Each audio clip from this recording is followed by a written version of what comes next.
Clefs and pitch notation. Clefs show us where a particular pitch appears on a staff. It says something like, this line is an F3 or this line is a C4.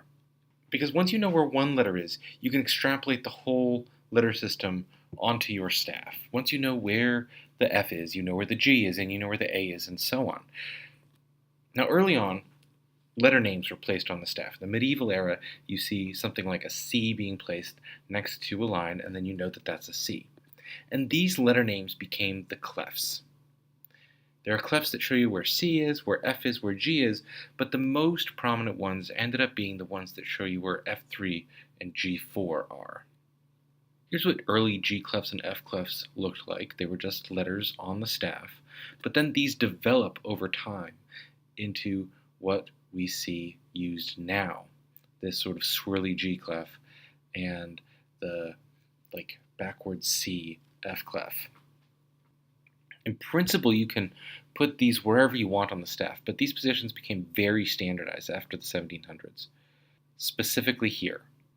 And their common names become the treble clef, which is the G clef with the G4 on the second line, so it shows you where G4 is, and the F clef with F3 on the fourth line. This is called the bass clef. Tricks to remembering where all of the letters are. You can look over the internet and find plenty of these, but the spaces on the G clef spell out F-A-C-E, they spell out face. The spaces on the bass clef spell out all cars eat gas, or A, C, E, and G. Every good boy does fine. Every good boy deserves fudge. These are other ones. Those are the lines of the treble clef. And then the lines of the bass clef are good burritos don't fall apart. But notice how in this example, the treble clef and the bass clef are connected together.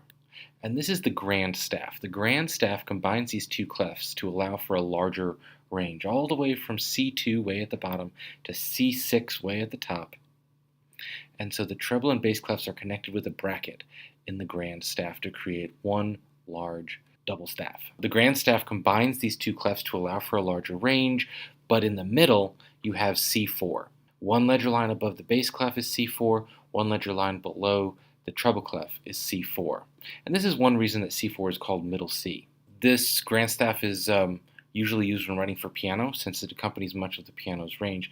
And in this example, you can see how that lines up with a piano keyboard, again with middle C, one of the most middle notes of the piano, being right in the middle of the staff.